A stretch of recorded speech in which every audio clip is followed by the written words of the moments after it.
It good? Super. Hello guys, we're going to start the session very soon.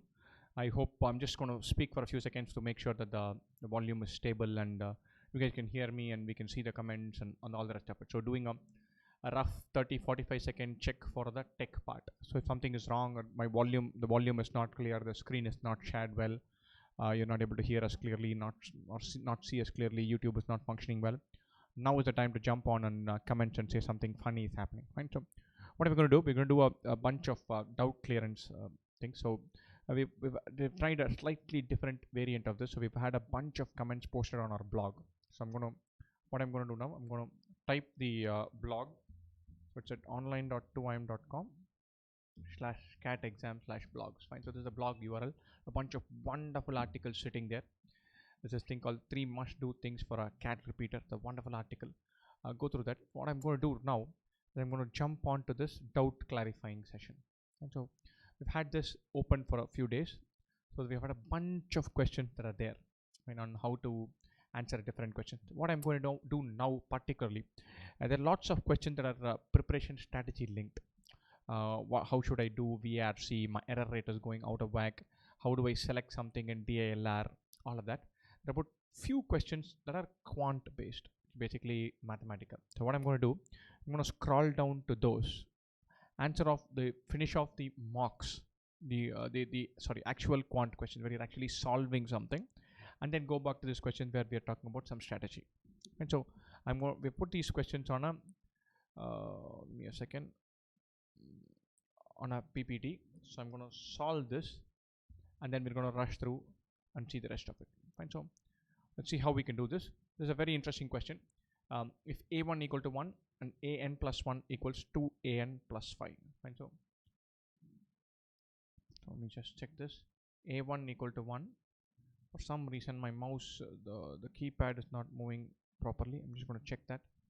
Okay, we're back to mouse. So I'm going to write with the mouse. So this is going to be tricky.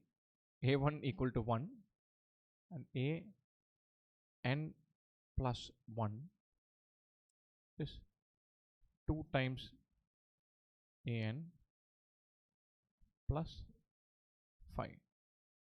Right, so we're going to solve this question, but more importantly, I'm going to see how these kind of questions can be solved. And so what is the sequence actually?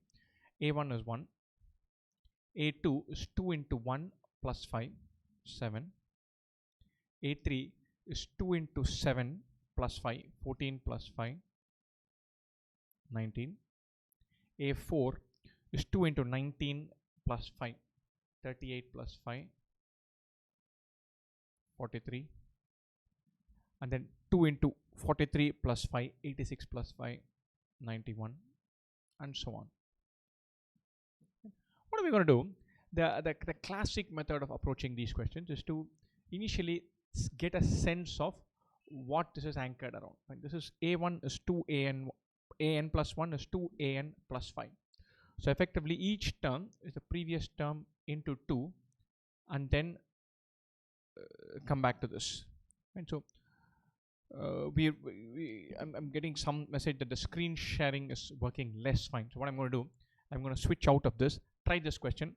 I'm going to say, remember that you've got to get a sense of how this is anchored. And so there are a bunch of techniques of doing this. The most thing to keep in mind is this an AP? Is this a GP? Is this something that we can manipulate by shifting the terms around? Is it similar to an AP, similar to a GP? That's what we've got to think about. Right?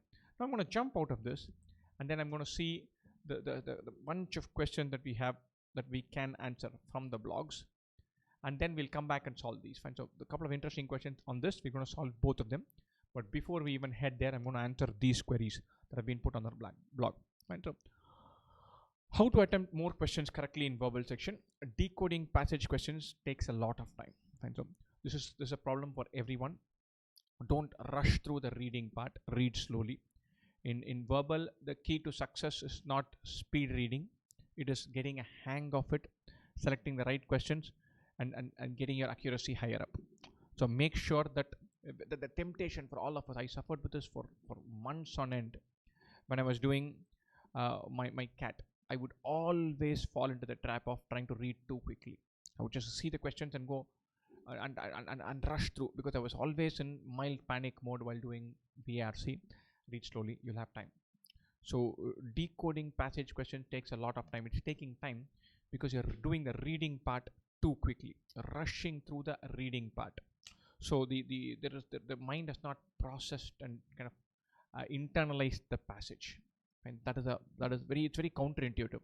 Saying I'm taking a lot of time. You're saying I'm taking a lot of time, and I'm saying, oh yeah, that happens. Read slowly, and it's very counterintuitive, but it works. Very often, you read a passage and you have not registered anything. You have to read all over again. If you kill that, the fact that you're reading over and over again, if you kill that, then your speed will go up. Fine. So don't rush through the reading part. Keep that in mind. It is important to give mocks from multiple sources. Definitely yes, because you get conditioned to one style of mocks, one level of difficulty, one type of questions. So break that. How to nail verbal section in a disturbing test environment. There is something called as kind of active reading and passive reading for reading comprehension in any case. Fine. So active reading, you're reading to register, you're reading to retain, you're reading to hold on information. Passive reading, you're just reading. And so in a classic case, your active reading of kind of counterintuitive case, your active reading improves with piles of passive reading. And so I've seen so many people who are continuously in RC mode. They read something registered, they keep a note, they write down a date, they try to remember the names, keep track of abbreviations, all kinds of stuff. The more you do that, the less you can see the fine print. So at least for half an hour, 40 minutes a day, read. You'll remember damn things, you'll remember themes, you'll remember ideas. You might remember the odd name and date, but that's all right. You can always go back and pick data from a passage. But it's incredibly tough to pick the feel for a passage if you have read it too quickly or too intensely the first time around. And so there is something, those of you who play sport, suppose you're a cricket player, and then your coach says your elbow should be high, your foot should move like this. You've got to internalize that, but you can't be processing this when you're doing when you're playing. Your instinct has to kick in. Remember that. So make sure that you give enough practice for passive reading without worrying about everything. If you have lots of practice of passive reading, then you will retain data. You will retain information without worrying about losing the unsaid things, without losing the reading between the lines part. And so with practice it comes. So do a lot of practice of just reading for the joy of it, reading to just not being in RC mode. It's very tough. Keep that in mind. And the more you do it, the more test environments will be non-disturbing. And it's a very important part. So do lots of that. The biggest trap, if you're not used to passive reading, used to reading lots, is you read a passage, you've not retained anything, you read it again. Your mind glazes over ideas. You can overcome that only if you de-emphasize the exam setting and read for fun. And so do that. Read generally. Do maybe 1 or 2 RC passages every day, but read outside of RC mode as much as possible. That's going to make a difference. Will 2IIM provide mocks for other major exams? See, we have the XAT and IFT papers available. And so we are trying to put that on the platform. That will happen at some point of time, but we don't do non-real paper actual mocks for anything apart from CAT. Best strategy to attempt questions in mocks and how to pick the easy solutions. We have an elaborate session on mocks. Have a look at that. This is like a whole theme, so I'm not going to dwell on that. I'm going to look at specific questions and answer. How to pick the right DILR set. Bharat has done a video like 3 days ago. The wonderful video. It goes on in great detail as to have a mechanism to know your strengths and weaknesses and map it with what the data is telling you. So it's not just saying, see, some questions are easy for one person and tough for someone else. So you need to take your strengths and weaknesses, put it on top of the exam content, and then filter both out and see what you'll pick. And so have a look at that video. I think that will be immensely useful. I'm weak in DILR section. I'm practically going nowhere in that section. Suggest something. See, if you're headed towards a nightmare situation, then flip your style of thinking. You've got to say, Okay, I'm not looking to get 99 percentile. I'm looking to do one puzzle, and if I'm doing really well, two puzzles. That's all you need to do. Remember that. If you want to be in the top 10% of DALR performers in the country, you need to attempt 9 questions and get them right. That is 2 puzzles and then 1 freak question from somewhere. Fine. So that's all you need to do. So DALR is tough. DALR has become legendarily tough. But remember, there's always going to be one plain vanilla DI type question in the exam. That's 4 questions in the bag. If you don't put time pressure, you can take 18, 19, 20, 22 minutes and get them. And there's going to be one very simple set of constraints based logical reasoning puzzle in the exam. Do both of these. So sometimes when you have no control over a session, where you don't know, look, I don't know where my marks are going to come from. I'm not battling to go from 70 to 95. I don't know where I can score. And you have to redefine that section and say, look, I'm not looking to get 95. I'm not looking to get 99. I'm looking to find one puzzle. And then I've done this. Maybe now I'll try 2. Remember, for DILR, redefining the paper is a big relief point. If you can get 2 sets right in DILR, 2 sets of questions right in DILR, you're flirting with 90th percentile. That's fabulous. So redefine the benchmark. It's a tough section, therefore it will have a low bar to qualify for 90th percentile. Keep that in mind. I've just started my preparation, and in Quant, this is from Isha Mehta. Percentage and profit and loss are weak. Should I focus on strengthening them first, or go through the full syllabus first to find out what my strengths are and work on them? Percentages, profit and loss, ratios, proportion, linear and quadratic equation, averages. These are fundamental topics. You cannot build on quant without having a firm grip on these.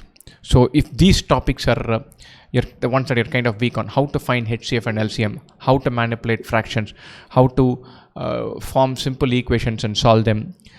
If all of these are your kind of weakness areas, then you cannot go and do all the entire syllabus. You've got to say, I'll get these in the bag, then I'll go to the entire syllabus. These are the building blocks. If you don't have a good understanding of percentages, you're going to struggle with the DI. You're going to struggle with a bunch of topics inside quant. You're going to struggle with sentence, a simple interest, compound interest.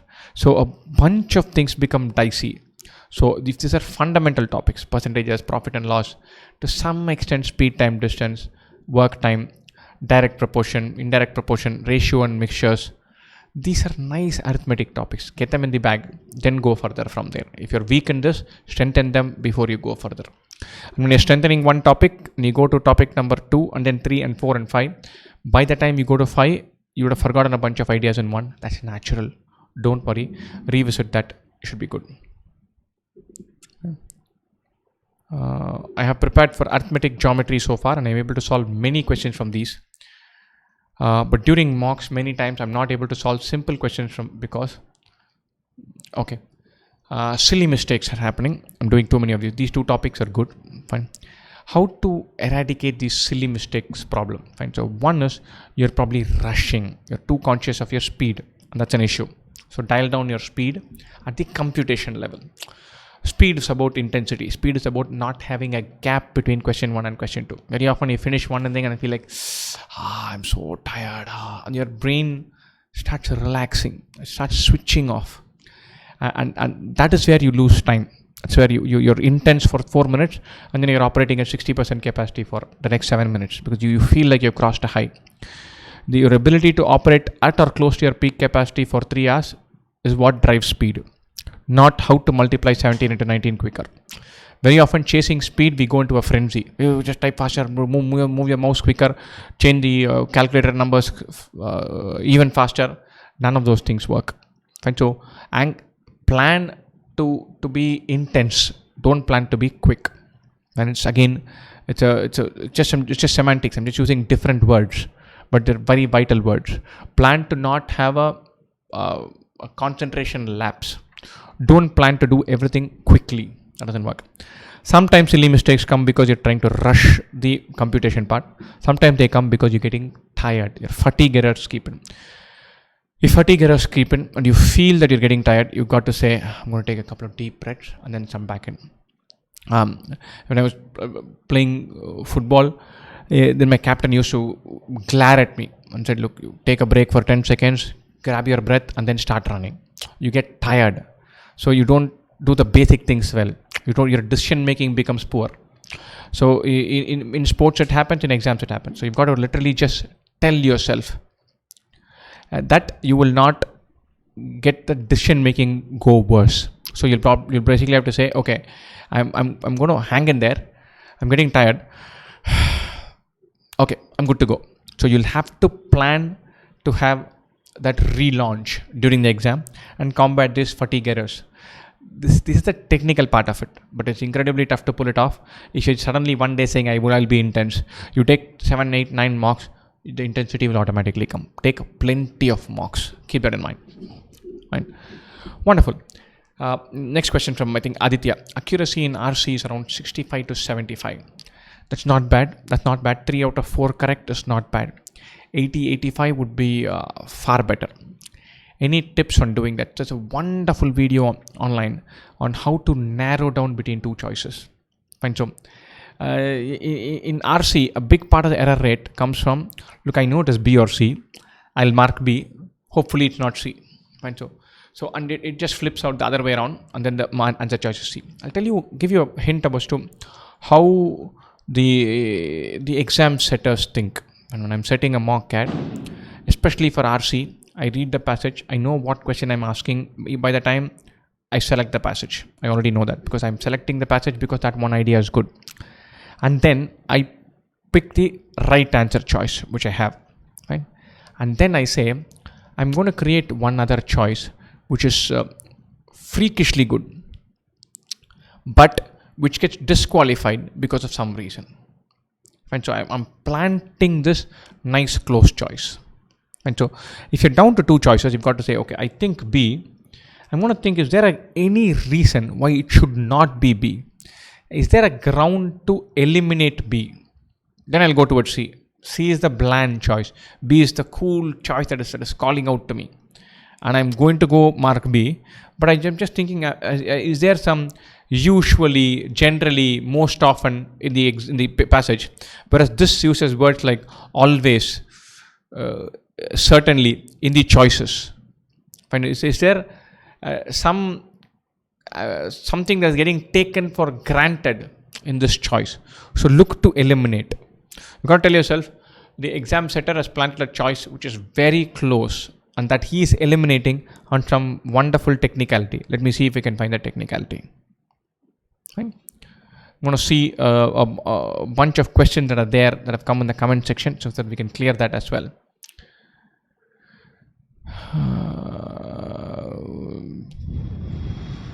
Benchmark number on the number of mock that you should definitely give 20 to 25. Fine. Entire section, make a note of easy questions. I'm not a big fan. Usually when there's a definite yes, if I look at a question and say I'm definitely attempting it, in that second I want to attempt it. I'm definitely attempt it. What am I waiting for? Fine. So I get relaxed when I mark answer choices. I become happy when I say C, B, 32, C, 48, and I write down those choices. That relaxes me. So if I look at a question and it's a definite yes, then I'm not going to write down definite yes right next to it and then see the remaining 11 questions or 14 questions or 17 questions. If it's a definite yes, I'm jumping in and solving.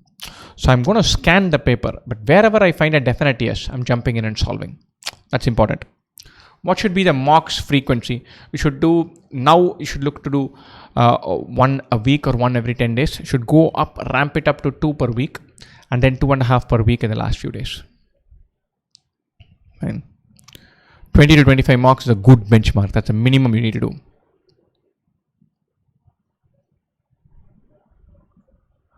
Time and work, the efficiency of a man is reduced by half every hour. How long does he take? This is a geometric progression question. Think about that. Think about it in terms of a GP. How to eliminate closer options in verbal. We just discussed that. There's an elaborate video on that as well. So give it a go. Is it worth taking a chance in RC when 2 options are very close? See, there's a one age-old trick that we do. Anytime you finish a section, when you're analyzing your answers, you've got to say, okay, I've attempted 28 questions in the verbal section. These 20 are in the bag, and those 8 are the ones I'm taking chances in. If in this 20, 19 are right, and those 8, 4 are right, you're good to go. You're But if in the first 20 there are 10 right and the remaining 8 there are 4 right, then you don't have a control over whatever you're attempting. You're just getting randomly stuff right or wrong. Fine. So you have to take some chances. You're never going to be very absolutely sure in some verbal questions. That's all right. So make sure that you're taking some amount of risk. But how much risk do you take? How well you're doing in those risk things? You need to evaluate that. So keep a track on how well you're doing in the ones that you're taking chances on. The ones that you're not taking chances on, that you should get 90-95% right. The 7 or 8 questions where you're taking chances on 50-55%, that's still good. 2IM has 12 marks. How do we give 25? You'll definitely have to take mocks from 2 providers. With every passing month, the cost of the mock CAT packages by each of the providers is going to go lower and lower and lower. So maybe share with somebody, pick one other mock provider, take 8 or 10 more exams, you're good to go. Is it possible to clear CAT if I start preparation from now? The eternal question. There is still time, so don't worry about it. What are the most important topics of Quant? The mothership is arithmetic. Percentages, profit and loss, ratio, proportion, mixture, speed, time, distance, work time, simple interest, compound interest, averages, to some extent linear and quadratic equations. This is the mother load. You'll get 15 questions from these simple topics. After that, move on to geometry.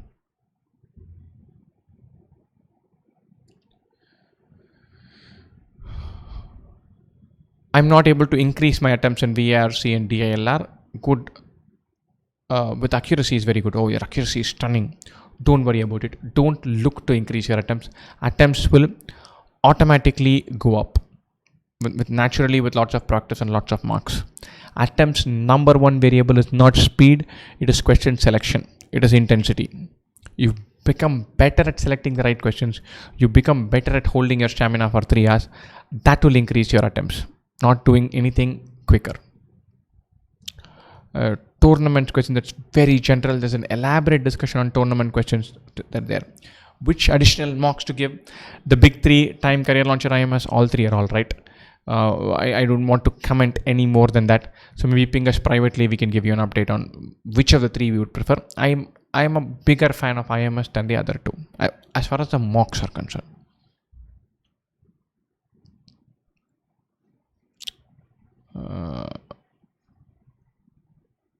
How to approach PJ correctly? Parajumbles are very tough because they are in the theta format.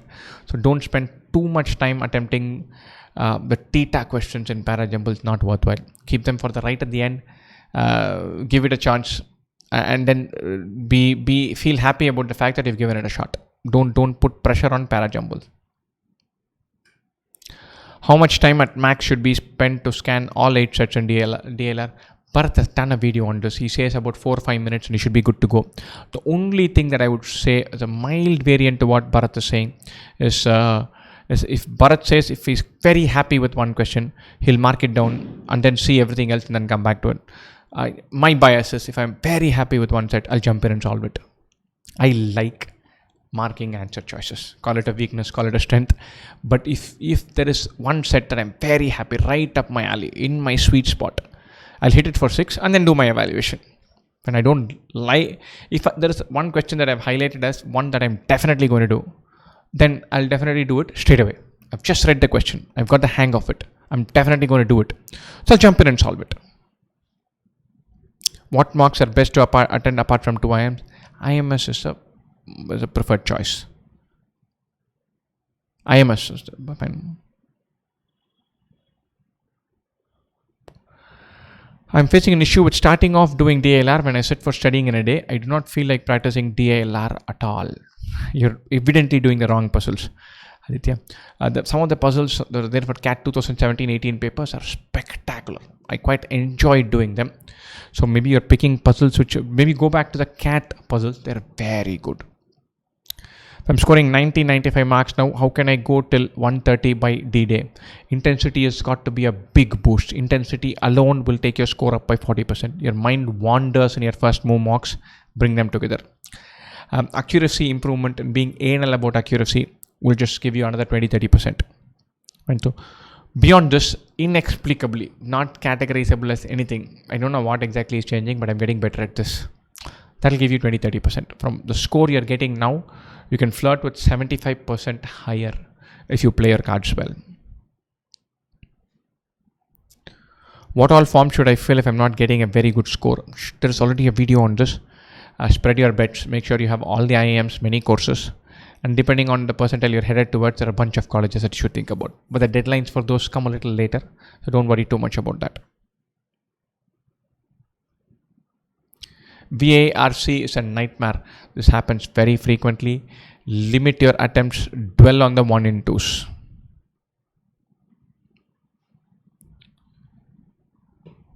Time CL 2 IM. They're good. I have no reading habit. Can I prefer doing 3 RCs per day, or is it better to read? Don't just do RCs. Read. It doesn't have to be novels.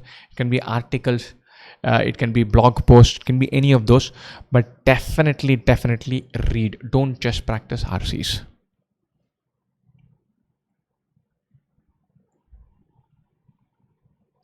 Is it okay if I prepare only arithmetic and modern math? Only arithmetic alone is sufficient. Modern math even is secondary.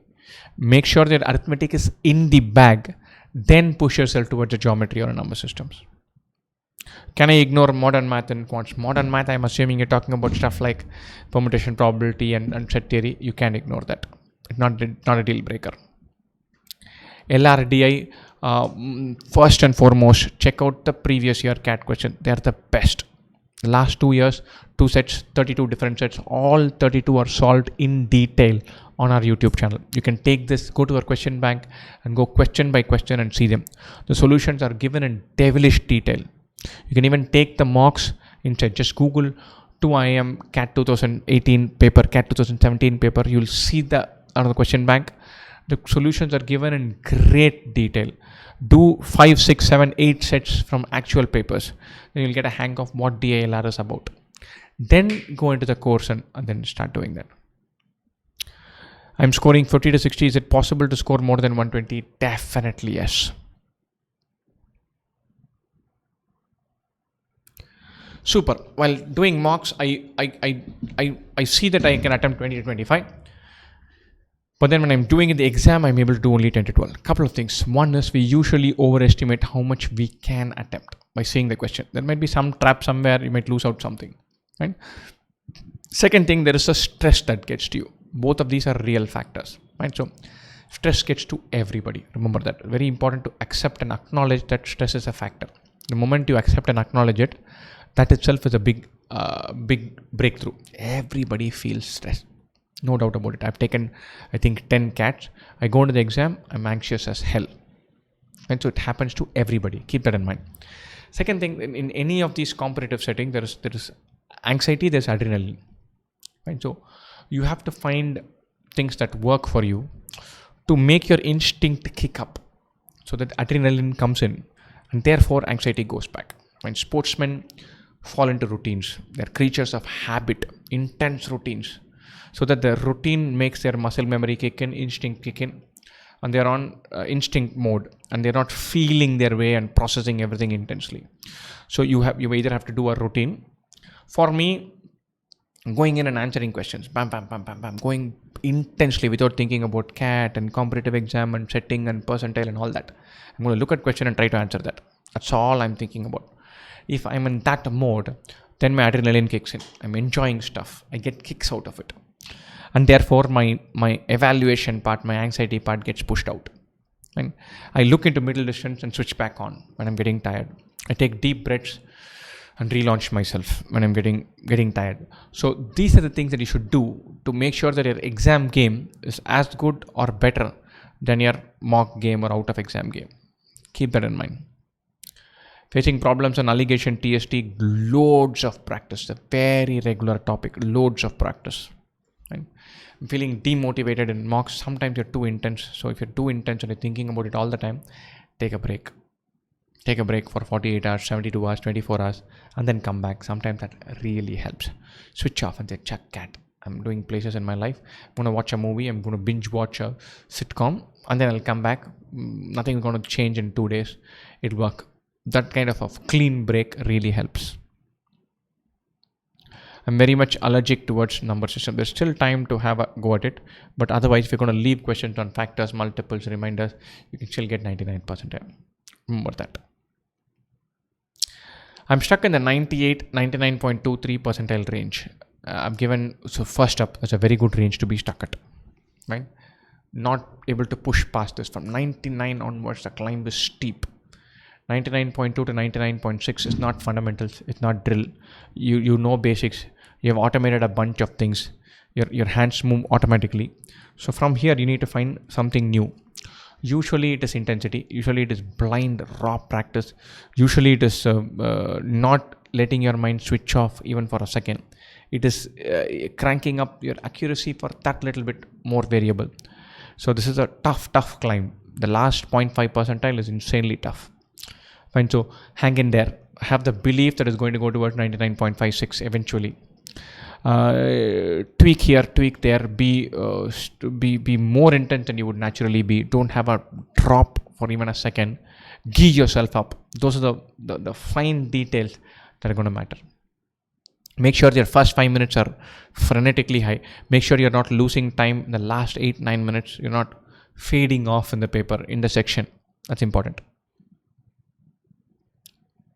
Is it advisable to solve questions during, see, if you in exam mode, you're in exam mode, you pick the best method, give it a go. But when you're discussing or you're analyzing, then try different methods, because doing by two different methods, you fall, your mind collates both of these and makes it better, makes your understanding clear. Mark is 53 and 48, not improving even if I study hard. Don't worry, these things, they go in steps.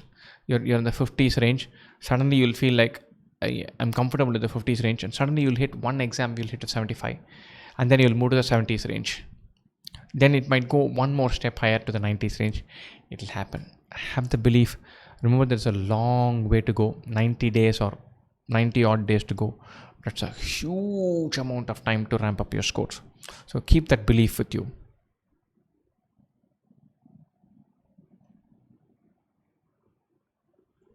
Inclusion and exclusion principle and derangement doesn't come.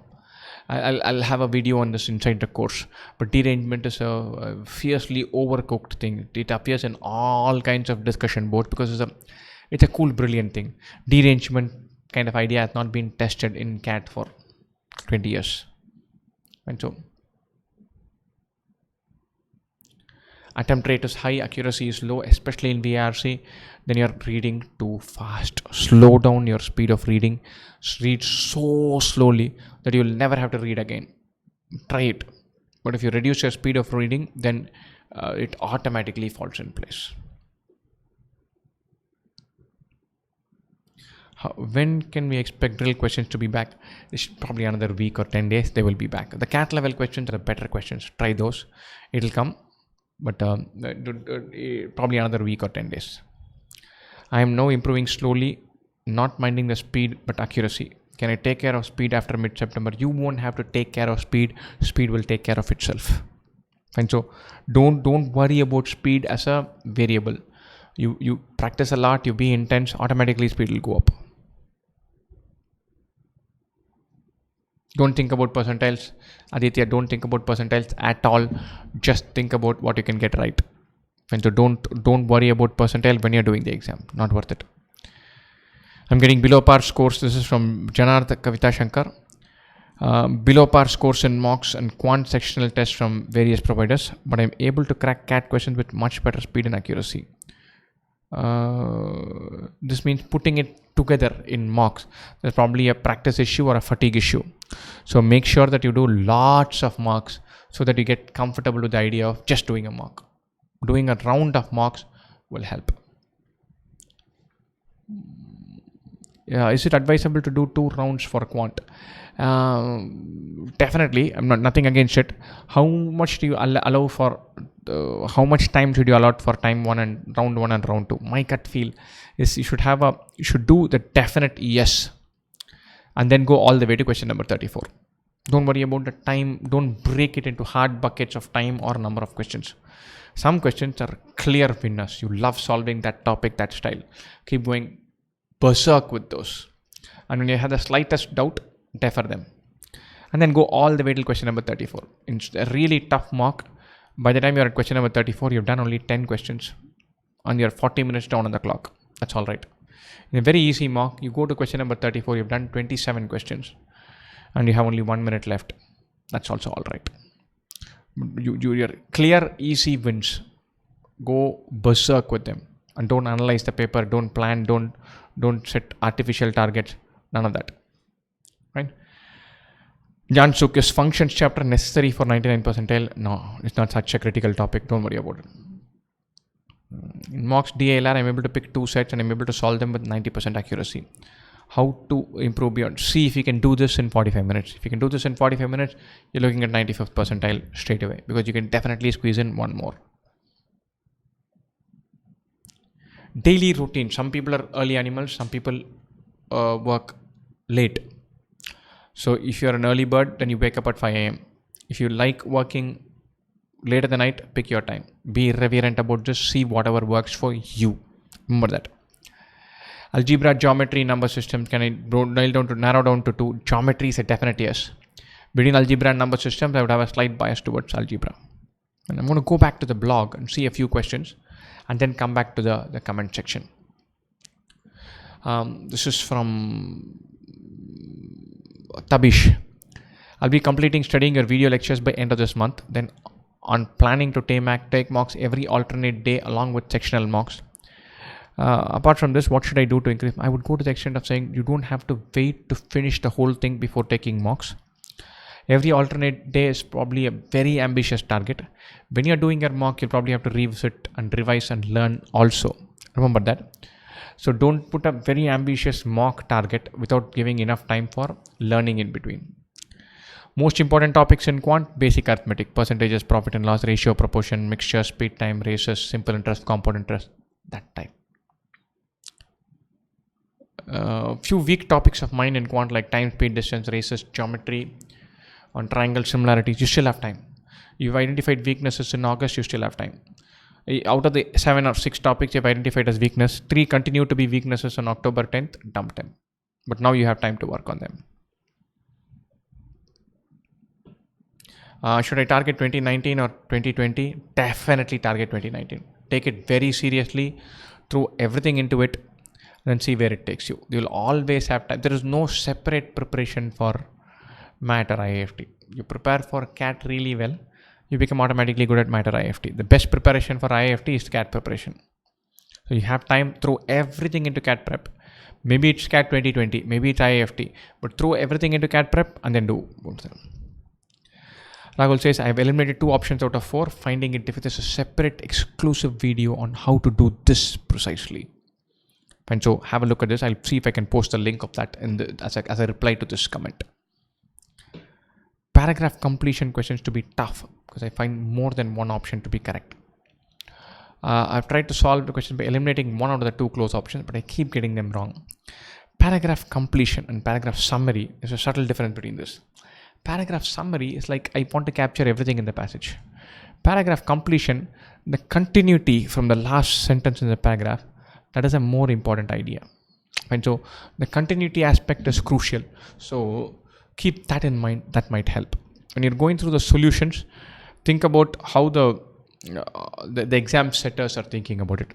I know this is not rocket science as a tip, but the continuity aspect is one thing to think about, and the eliminating answer choice and seeing the solutions in detail, that's another thing. Should I start focusing on sentence correction questions? Last 2 CATs, we have not had sentence correction questions. As far as VARC is concerned, the mothership is reading comprehension. Everything else comes a little while later. Scored 99.5, 86 and 87 in CAT 2018. Good scores. Fundamentally strong in quant. I can solve nearly all the questions. I'm still in that range where in both sections with rare 95s to get my hopes up. See, sometimes this I've seen this question even before. It's quite possible that you're over intense in a phase where you're doing mock after mock after mock. Taking a 2-day, 3-day break can do wonders. And so you're thinking so much about DLR and quant that VRC goes out of whack. you're putting so much pressure on nailing VRC. Sometimes that pressure is having an impact. Sometimes your strong suit lets you down because you're putting too much pressure on it. And so you'll have to de-emphasize and relax and not worry about live in this mock cat percentile world all the time. Take 3 days off, it might all fall in place. And so you're not doing anything wrong. Having one good section is brilliant. So you know that this is your killer section. The other two will come up. Have some belief. Chase with the complete belief that a bunch of things that you're doing are right. Don't let one metric, one result, one data point make you question everything. You are going to go through ups and downs in this journey. Accept that. Make your peace with that. And if you sense that you're becoming over intense, switch off. Switch off for 2 days, 3 days, and then come back. Your edge, your intensity, everything will come back in 2 marks. Nothing is going to disappear. Take it from me. But sometimes continuously agonizing about something makes things worse. So switch off and then come back. 2 rounds for quant and mock. Yeah, how many questions? We've already discussed this. It's not a specific set of questions, but do at a speed where you pick your definite yeses in round 1. Wherever that lands you, that's where it lands you. Then come back in this. I'm just saying that I'm stuck in this rut for a year now. This happens. See, we've been living in this cat world for too long. Switch off. Switch off. So do a Sudoku puzzle, read a fun thing, do a crossword. Keep your mind active, but don't live in the cat world. Pick up a good website to go through GMAT questions for data sufficiency or for critical reasoning. Have some fun learning something new, and then come back. Your brain would have consolidated this really well. So give your brain a chance to put things into pockets. Sleep, take rest, come back. It will fall in place. Struggling in VRC, scores are varying around 25 to 40 marks in sectional mark. Accuracy is 60 to 65%. Your speed is all right. 10 to 12 minutes for RC is fine. Fine, the speed is completely fine.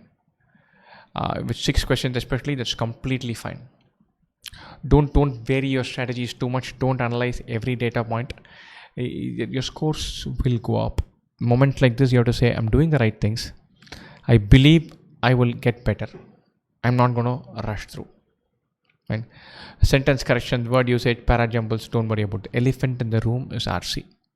Everything else is bonus territory. Fine, in this, especially para jumbles. Fine, so between sentence correction, para completion, word usage, we don't know which one will have 4 questions or 3 questions. Fine, so you don't have a speed issue. Your speed is fine. Accuracy needs to be 80-85%, not 60-65. Every 10 questions you're getting 6 right. It has to go up to 7 and then go up to 8. That's important. And so be anal about your guesses. Be particular in seeing the solutions for whatever you've got wrong. And have the confidence and belief that this will slowly go up. Your speed is completely fine. And so A1 is 1, AN plus 1 is 2, AN plus 5. We're going to discuss this. Hopefully we'll fix the tech as well. After completing geometry and arithmetic, what should you go? I would argue that algebra is more important than number theory. So functions, progressions, inequalities, quadratic equations, polynomials, that's more important than number theory. If you do DILR 2017 and 18 papers and the online DILR course, you don't need anything else beyond that. The online DILR course has close to 100 different high quality CAT level DILR sets. CAT 2017-18 papers give 32 of the finest DILR sets that are around. If you've done this, you're good. You don't need anything more than this. Janardhanan, 3 travelers are sitting around a fire and are about to eat a meal. One of them has 5 loaves of bread. I'm going to come back to the maths question and do 2 wonderful math questions. I don't know whether my tech will permit me to solve it digitally, but I'll give you a starting point and ending point. Avinash. Reading speed is slow, don't worry about it. Read slow, don't rush. Taking too much time to understand, and then in questions also, take your own time. It is not a speed reading exam. If you're not comfortable with the interpretation, skip the question. And so don't take chances if you're not clear. If you're clear and you're going towards one choice, you have to mark it. And everyone suggests to read, but how do I know whatever I'm reading if I'm comprehending exactly? You will know. It's not rocket science. You read a passage, sometimes you don't understand it, you read one more time, you check out a couple of words, meanings in the internet, you should be fine. So don't speed read, don't skip and read, don't skim read. Read naturally, read passively, read consistently. It will fall in place. And whatever you're understanding is going to be right.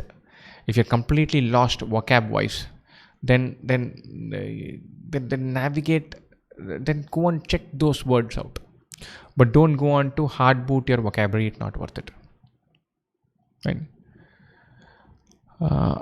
Your accuracy is from 55 to 71%. 16 attempts. This is not bad. You're not in big trouble. I would say if you can combine these two, if you can attempt 21, 22 questions and get 75% accuracy, you're going somewhere. This is not a horrific set of data points. So don't panic looking at this, because from now till CAT you're going to improve.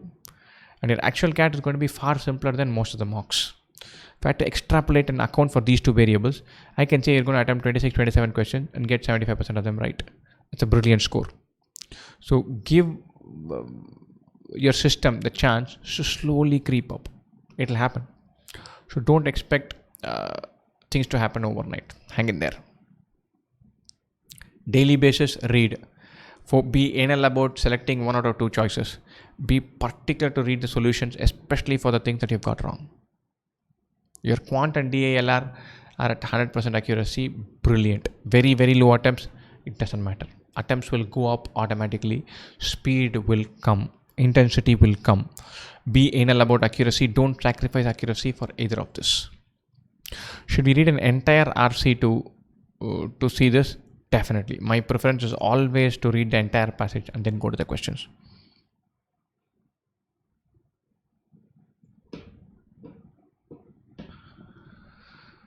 Recently joined. The speed of learning is so slow. Also, I practice from Arun Sharma. If your speed of learning is slow, learn from absolute basics.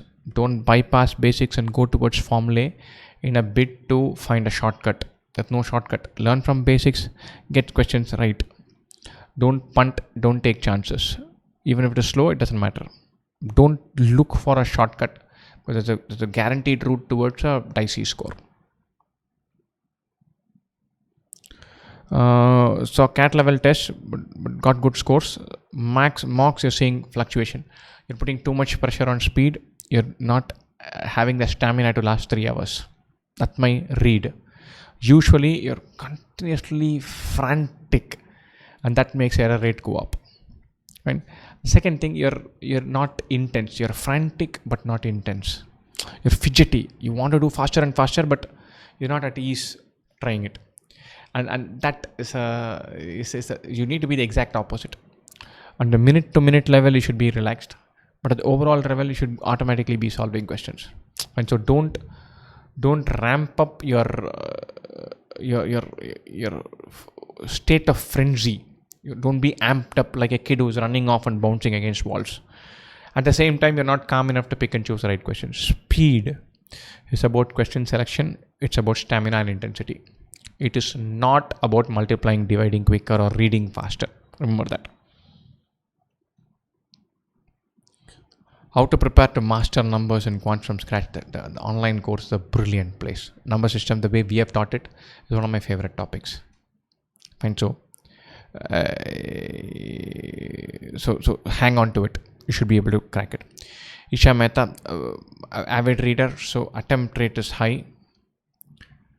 Speed is good, but accuracy is quite low. Maybe reduce your speed. Maybe be anal about marking choices. Maybe fret a little bit more over saying, is it B or C? Is it B or C? If you do that, then naturally the attempt will come down, but your accuracy will go up. But that's a better place to be in. If your attempts and accuracy were opposite, I would have been much happier.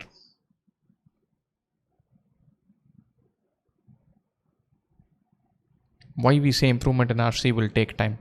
Your mind has to get comfortable automatically processing and storing information in the word format.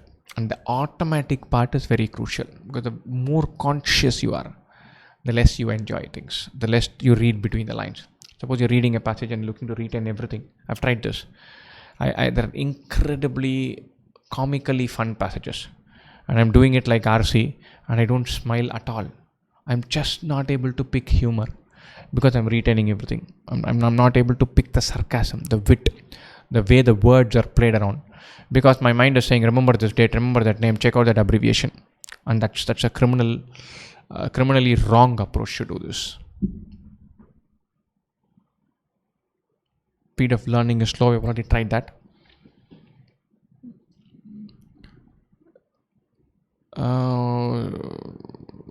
Whenever I attempt DALR section mock, I crack a set but still not get all 4 questions right.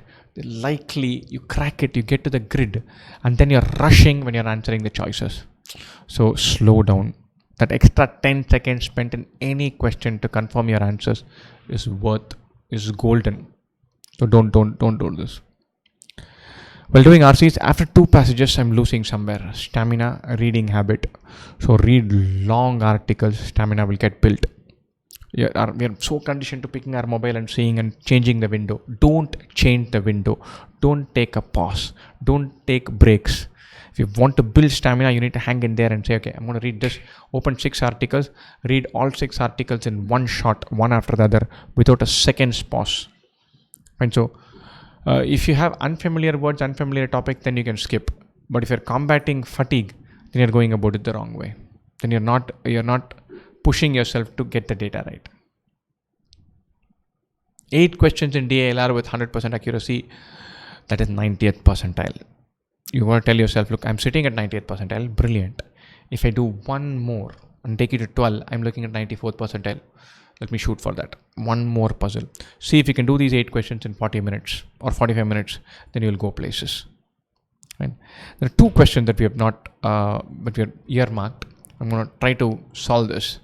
Fine. So I'm going to see if I can mark this.